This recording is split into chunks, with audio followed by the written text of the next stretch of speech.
Good morning. Welcome to Viewpoint. I'm Pat Lawson-Muse.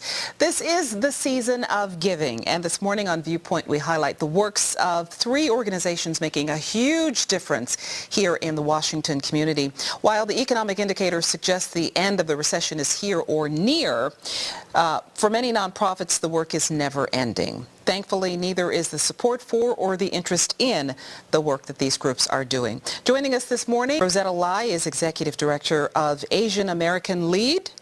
And to switch to the Asian American LEAD organization, Rosetta Lai, tell us about your organization and how you got started and what you're doing.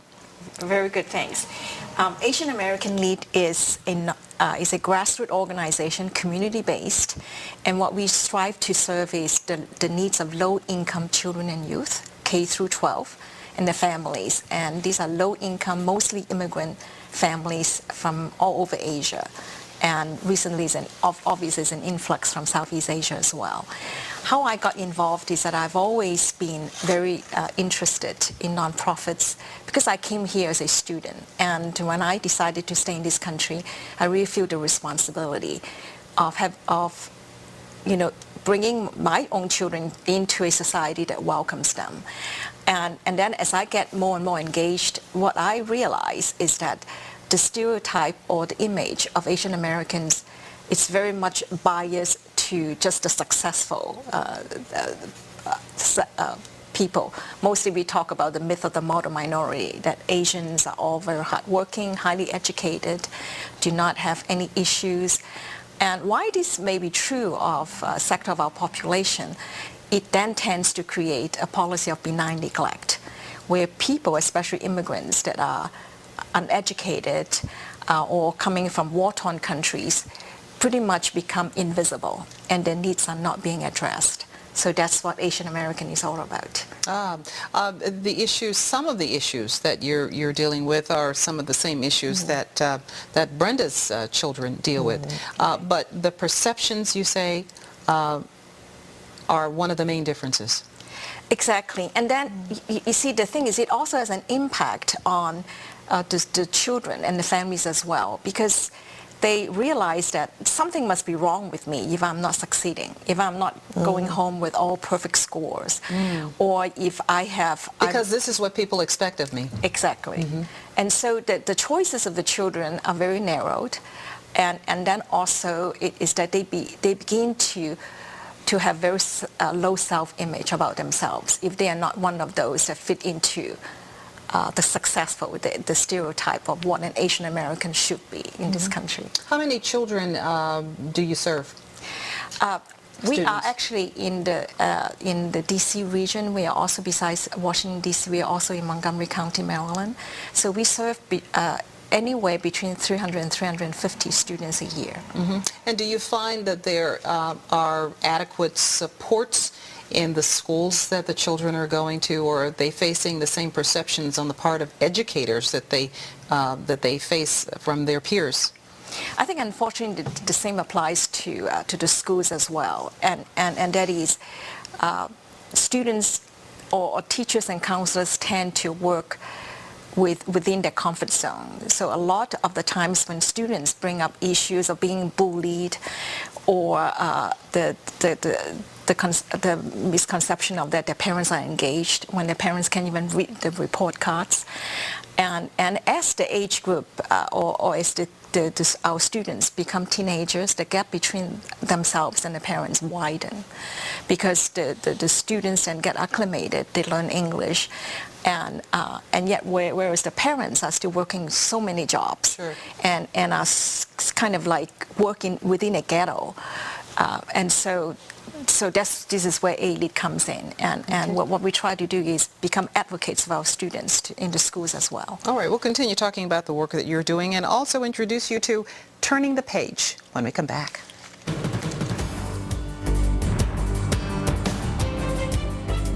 American LEAD. Rosetta Lai is the executive director. We were just talking to Brenda about some of the issues in inner city communities, the violence, how they're not seeing in a lot of the neighborhoods in the city, the statistics played out. They're not seeing the decline in the violence. Gangs are a big problem in this whole region. How does your organization help to address what's in some ways a hidden gang problem in the Asian community?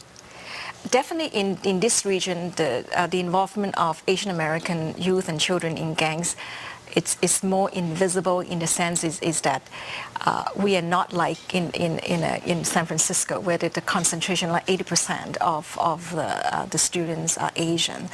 So we are still, in terms of number, a minority, and it is invisible in the sense is that the students and the parents are so afraid to be stigmatized. You know, the whole Asian culture of saving face and preserving your honor, your family's reputation. Somehow the students have a lot of struggle to say, well, what is my self-expression versus how do I project that onto my parents? And so in some way that mitigates the gang problem. However, it does not go away.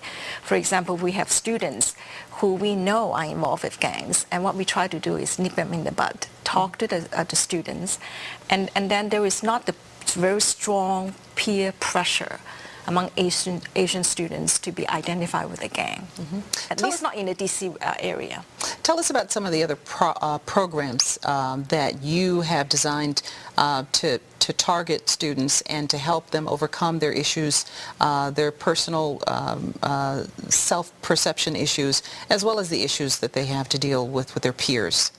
Well, you know, as we evolve over the last 15 years, we also saw that the needs of our students and the families have evolved.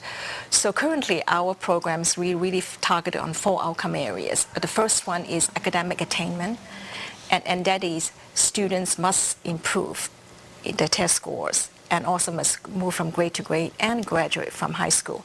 So we set measurements every year.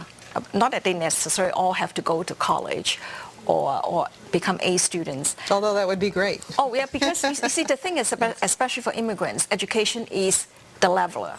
And then the second thing is we talk about positive self-identity, because most of the time is that if you feel good about yourself, if you accept who you are, then a lot of the foundation of work improvement becomes possible. And the third outcome we try to measure is responsible behavior. So we do a lot of enrichment, education enrichment activities, all the way starting from kindergarten all the way through high school, is to talk about decisions you make. What are the consequences? What are the options? And who are you? And why do you want to go certain ways? And then the fourth area is civic engagement, because Asian Americans, if there is one area that I think we just throughout the United States need to do, is really change the image that we are not engaged. Part of it is our cultural heritage, because most of us are from governments where we distrust government because of corruption or because of persecution and suppression. So when you move to the United States and you embrace this country as your country, then we need to learn about democracy and learn about participation. So civic engagement. Our students have to perform 100 hours of community service. We were engaged actively now with the census for next year, 2010. During the last election, we explained to the students about the importance of voting, including the families, and they would become, they learn civic lessons, and then we talk about, now the whole idea of eating well, responsibility to the environment, going green, and things Being like good that. citizens. Right, exactly. Good global citizens. Exactly. All right. Rosetta Lai of the Asian American LEAD organization. We're going to talk more with Rosetta and with our other 2 guests about the work that they're doing, and especially as we head to the holiday season. Stay with us. We'll be right back. To the holiday season, we here at News 4 have been focusing on what we call 12 Days of Giving, and we've been looking at how our viewers can help. All right, and Rosetta? The community has been very supportive of our work. A lot of professionals become mentors to our students, but obviously, especially with the economic crisis, financial sustainability is the key issue for AALEAD. And in fact, the entire board voted at the last board retreat that this is their top priority as well. So we are right now going through a year-end solicitation, And then we are also gearing up for our annual dinner, which is our biggest fundraiser, and that's happening early next year. We need lots of corporate sponsorships. We need our donor base to expand. We understand as it has been mentioned that Washington, D.C. is a very generous community, but AALEAD has seen very little of individual giving to AALEAD. Okay. Partially it is because of our responsibility of not really talking about our needs. Okay, well, you've certainly talked, I think, very insightfully about your need today, and we hope that our viewers can help and get involved, at least in the wonderful work you're doing. Rosetta Lai of Asian American Lead, thank you. Jason King of Turning the Page, and Brenda Jones of the Parklands Community Center. Thank you. Happy holidays. And thank you for being with us. News 4 Today continues.